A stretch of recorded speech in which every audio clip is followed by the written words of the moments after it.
नमस्कार। कहानी क्लश में आपका हार्दिक अभिनंदन है। और आज मैं आपके लिए सियाराम शरण गुप्त की एक कहानी काकी लेकर उपस्थित हुआ हूं। काकी बेहद मार्मिक कहानी है, दिल को छू लेने वाली कहानी है। तो आइए कहानी सुनते हैं।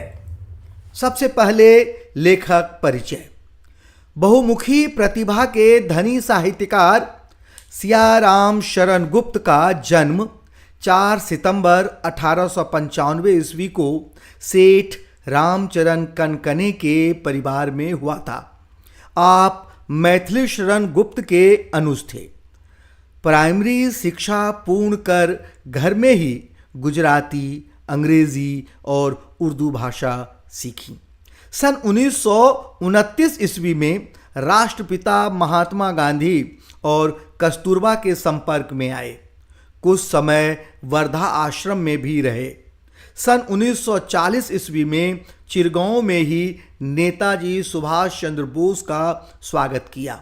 वे संत विनोबा भावे के संपर्क में भी आए। मूलतः आप दुख, वेदना और करुणा के कवि बन थे। साहित्य के आप मौन साधक बने रहे। इनकी रचनाएं क्या क्या हैं? मौर्य विजय प्रथम रचना सन 1914 ईस्वी में लिखी। आपकी समस्त रचनाएं 5 खंडों में संकलित और प्रकाशित हैं।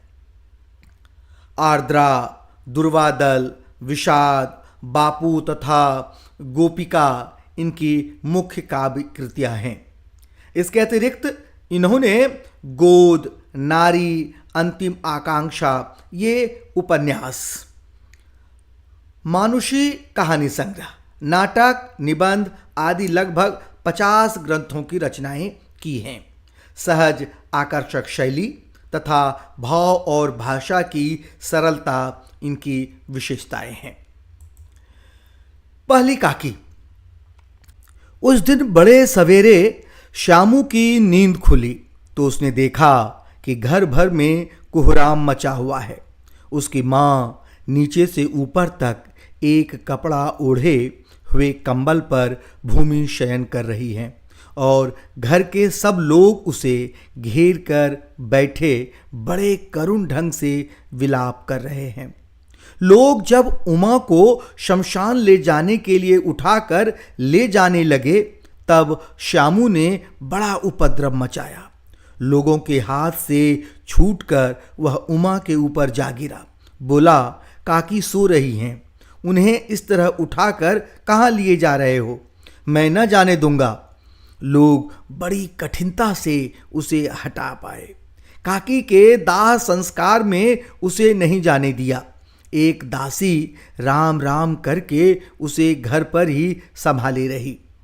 यद्यपि बुद्धिमान गुरुजनों ने उसे विश्वास दिलाया कि उसकी काकी उसके मामा के यहाँ गई है, परंतु असत्य के आवरण में सत्य बहुत समय तक छिपा न रह सका। आसपास के अबोध बालकों के मुंह से ही वह प्रकट हो गया। यह बात उससे छिपी न रह सकी कि काकी कहीं नहीं ऊपर राम के यहाँ गई है। काकी के लिए कई दिन तक लगातार रोते रोते उसका रुदन तो क्रमशः शांत हो गया, परंतु शोक शांत न हो सका।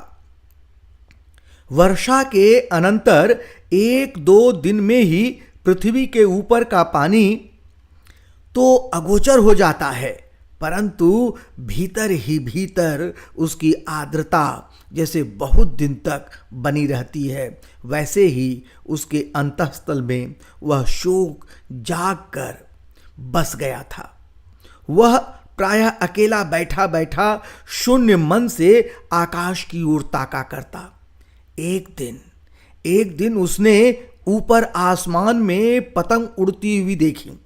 न जाने क्या सोचकर उसका हृदय एकदम खिल उठा। विश्वेश्वर के पास जाकर बोला, काका मुझे एक पतंग मंगा दो। पत्नी की मृत्यु के बाद विश्वेश्वर अनमयस्क रहा करते थे। अच्छा मंगा दूंगा कहकर वे उदास भाव से कहीं और चले गए। श्यामू पतंग के लिए बहुत उत्कंठित था। वह अपनी इच्छा किसी तरह रोक न सका। एक जगह खूंटी पर विश्वेश्वर का कोट टंगा हुआ था। इधर उधर देखकर उसने एक स्टूल सरका कर रखा और ऊपर चढ़कर कोट की जेबें टटोलीं। उनमें से एक चवन्नी का आविष्कार करके वह तुरंत वहां से भाग गया। सुखिया दासी का लड़का भोला श्यामू का समवयस्क साथी था। श्यामू ने उसे चवन्नी देकर कहा, अपनी जीजी से कहकर गुपचुप एक पतंग और डोर मंगा दो। देखो खूब अकेले में लाना, कोई जान न पाए। पतंग आई। एक अंधेरे घर में उसमें डोर बांधी जाने लगी। श्यामू ने धीरे से कहा, भोला किसी से न कहो तो एक बात कहूं।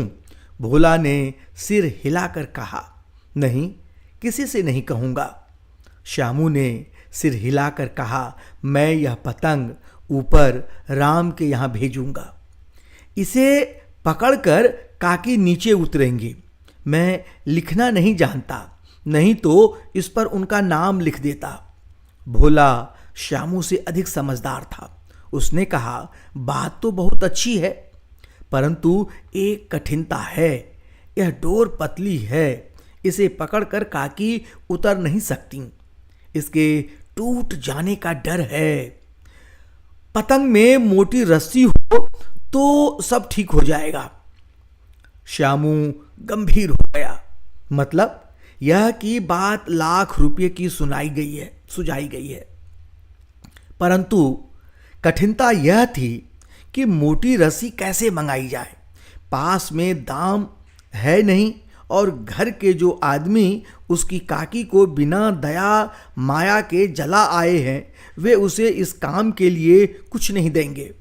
उस दिन श्यामू को चिंता के मारे बड़ी रात तक नींद नहीं आई। पहले दिन की तरकीब से दूसरे दिन उसने विश्वेश्वर के कोट से 1 रुपया निकाला, ले जाकर भोला को दिया और बोला, देख भोला, किसी को मालूम न होने पाए, अच्छी अच्छी 2 रस्सियां मंगा दे। एक रस्सी ओछी पड़ेगी। जवाहर भैया से मैं एक कागज पर काकी लिखवा रखूंगा। नाम की चिट रहेगी तो पतंग उन्हीं के पास पहुंच जाएगी। 2 घंटे बाद प्रफुल्ल मन से श्यामू और भोला अंधेरी कोठरी में बैठे बैठे पतंग में रस्सी बांध रहे थे। अकस्मात शुभ कार्य में विघ्न की तरह उग्र रूप धारण किए हुए विश्वेश्वर वहां आ घुसे। भोला और श्यामू को धमका कर बोले, तुमने हमारे कोट से रुपया निकाला है। भोला सकपका कर एक ही डांट में मुखबिर हो गया। बोला, श्यामू भैया ने रस्सी और पतंग मंगाने के लिए निकाला था। विश्वेश्वर ने श्यामू को 2 तमाचे जड़कर कहा, चोरी सीख कर जेल जाएगा। अच्छा, तुझे आज अच्छी तरह समझाता हूं। यह कहकर फिर तमाचे जड़े और कान मलने के बाद पतंग फाड़ डाली। फिर से सुनिए इस वाक्य को। यह कहकर फिर तमाचे जड़े और कान मलने के बाद पतंग फाड़ डाली। अब रस्सियों की ओर देखकर कहा, यह किसने मंगाई? भोला ने कहा, इन्होंने मंगवाई थी।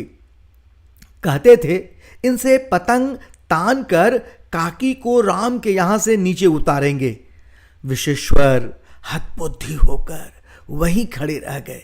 उन्होंने फटी हुई पतंग उठाकर देखी। उस पर चिपके हुए कागज पर लिखा हुआ था, काकी। बेहद मार्मिक कहानी है। सियाराम शरण गुप्त की यह कहानी बेहद मार्मिक है। एक ऐसा बालक जिसकी मां नहीं है, वह अपनी मां के प्रति किस प्रकार वह अपनी मां को चाहता है। एक बालक के लिए मां से बढ़कर इस संसार में और कुछ भी नहीं है। वह मां के लिए कुछ भी कर सकता है। ये कहानी कैसी लगी? अच्छी लगी हो तो लाइक और सब्सक्राइब जरूर कीजिएगा। बेहद मार्मिक कहानी थी बालक की। कहानी जो थी बेहद मार्मिक थी। उसकी माँ की मृत्यु हो जाती है और किस प्रकार उसके कहते हैं कि वह नादान बालक है। बाल मनोविज्ञान पर आधारित कहानी है जो बेहद रोचक के साथ साथ बहुत ही मार्मिक कहानी है, दिल को छूने वाली कहानी है। तो बहुत बहुत धन्यवाद।